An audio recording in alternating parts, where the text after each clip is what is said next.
Welcome back to the Deep Dive. Today, we're stepping away from the usual data and headlines. We're going somewhere older, much more visceral. We're diving into a story, a really terrifying firsthand account of someone exploring and then desperately escaping a place most people thought was just, well, myth. We are indeed. We're looking at excerpts from a really harrowing narrative called Escape from the Sunken City. Yeah. It's a story where this intense intellectual curiosity just slams head-on into the most primal fight for survival. Exactly. And that's our mission today, isn't it? To explore that collision. What can we actually learn from this incredible, frankly terrifying journey beneath the city? What were the moments that changed everything for him? And what are the raw takeaways that might hit home for us even now? Let's get into it. Okay, so the person at the center of this is Elias, a historian. And he's got that particular blend of, well, passion and maybe a little bit of obsession with the past. His focus wasn't the usual stuff, kings or battles, It was legends. Specifically, these tales of an ancient sunken city supposedly buried right under the modern city where he lived. Most people just wrote it off, didn't they? Folklore. Urban legend stuff. But Elias believed he was driven by these obscure old texts, fragments of maps, that kind of historian's gut feeling, that feeling that sometimes the craziest myths have a tiny bit of truth hidden inside. And following that hunch, that led him somewhere and dangerous. It really did. And it's fascinating, isn't it? How something so huge starts so small. He finds this old map, just tucked away in some dusty archive, faded, barely readable, but it hinted at tunnels, a whole network under the oldest part of the city. Not proof, not yet. No, not proof, but a lead, a very strong lead. And that map, that hunch, it leads him to an actual entrance. Yeah, hidden. Yeah. Behind a crumbling cellar wall, this disguised archway. Wow. Can you imagine stepping through that from the normal world into that silence? The air must have been thick, The smell of damp earth, forgotten time, overwhelming. Absolutely, like stepping directly into history. And the narrative says he spent days down there. Not hours, days. Just exploring. Exploring, mapping, getting lost in these intricate passages, marveling at these strange, beautiful carvings on the walls. He was finding things, too, relics, tools, even what looked like an ancient library. He realized, as he went deeper, this wasn't just a few rooms, it was a world. A whole complex world hidden down there. The discovery of a lifetime for someone like him. Absolutely. But then, this is where the story really turns. And the trouble starts. Mm-hmm. And it's subtle at first, which makes it almost worse in hindsight. Just a tremor. Easy to ignore, right? You'd think, oh, that's just the subway rumbling overhead. Exactly. Easy to rationalize. But then they become more frequent, more violent. They didn't feel like trains anymore. They felt like the earth itself was groaning.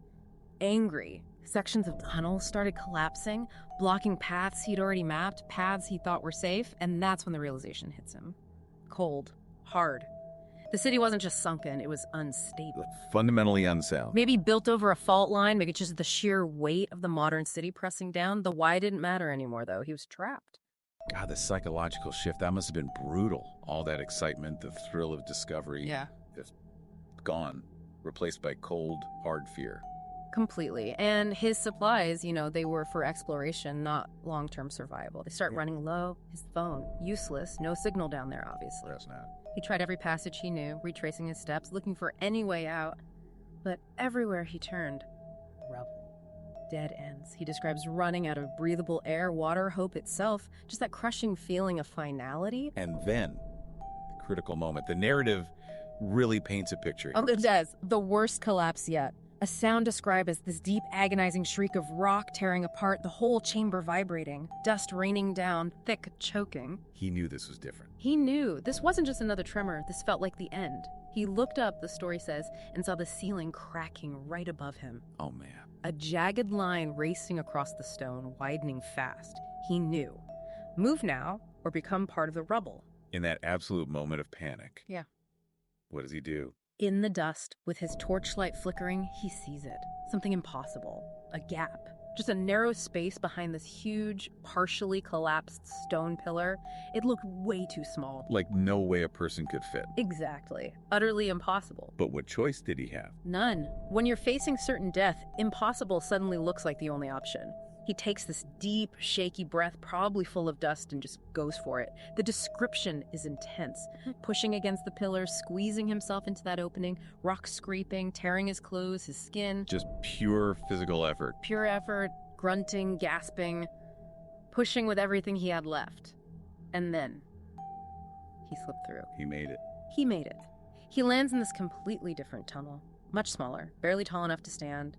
Dark. This wasn't like the carved passages. This was a rough, natural rock. It felt different, primal. Like a cave. Yeah, maybe a natural fissure in the earth. And after facing death, after that struggle, a tiny flicker of hope. Maybe this way. Maybe this leads out. So he follows it. Cautiously.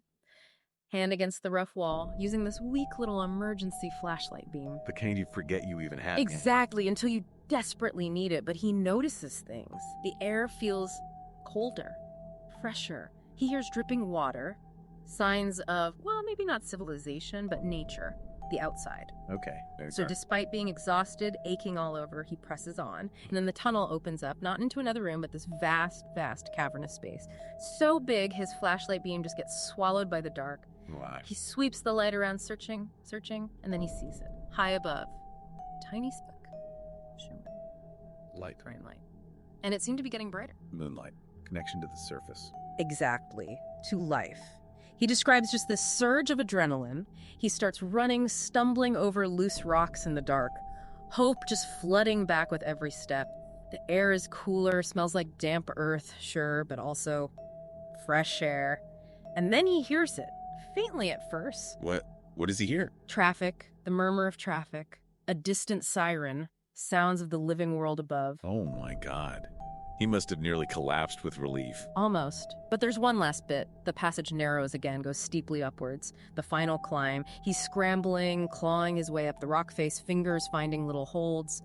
The light's much closer now, an irregular opening, just big enough to squeeze through. The exit. The exit. He reaches the top, muscles burning, lungs screaming, pushes his head and shoulders through, and the night air, cool, sweet, fills his lungs. He describes that sensation, more precious than any historical discovery. Just breathing. Breathing fresh air. He pulls himself the rest of the way out, collapses onto the ground. Wicked. Forgotten alleyway. Behind some old, condemned buildings, the air smells like garbage and damp, concrete, typical city alley smells. But to him, after the stagnant air below, it's like the sweetest perfume. I can only imagine. He looks up, sees the moon, full and bright, and it just hits him. He's alive? He's alive. He escaped. Wow. Wow. Clothes torn, body aching, scratched up, but just this overwhelming relief, pure joy. He faced the crushing weight of the earth, the absolute end, and he emerged. The sunken city. Well, it still has its secrets, probably hidden forever now, but he has his life, and lying there looking at the moon, he knew that was the real discovery. So, thinking about this story, what does it teach us? You, listening right now, what can we take from this? It really highlights that contrast, doesn't it? Yeah. Between the intellectual drive, wanting to know, wanting to uncover history, and that raw, primal instinct just to survive. How quickly the first one disappears when the second kicks in. Yeah, it shows the power of instinct, of improvisation, when all your plans, your maps, your knowledge, it all just fails.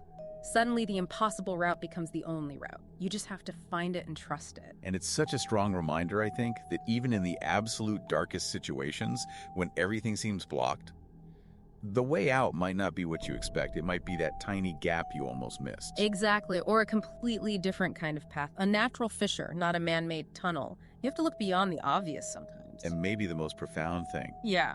It just underscores the incredible value of simple existence. Yeah. The feeling of cool air, the smell of the outside world, even if it's just an alley, distant sounds of life, seeing the moon. Things we take for granted every single day. Until you face losing them. Then they become everything. So Elias found his way out, that desperate scramble back to the surface, but that sunken city, it's still down there, isn't it? Holding its secrets beneath our feet. Makes you wonder what else is hidden, overlooked. It does. And maybe it makes you think about your own life too. When you feel trapped, when the obvious paths seem blocked, what overlooked routes, what tiny gaps, what unexpected ways out might exist just out of sight? Something to consider maybe, as you navigate your own world above ground.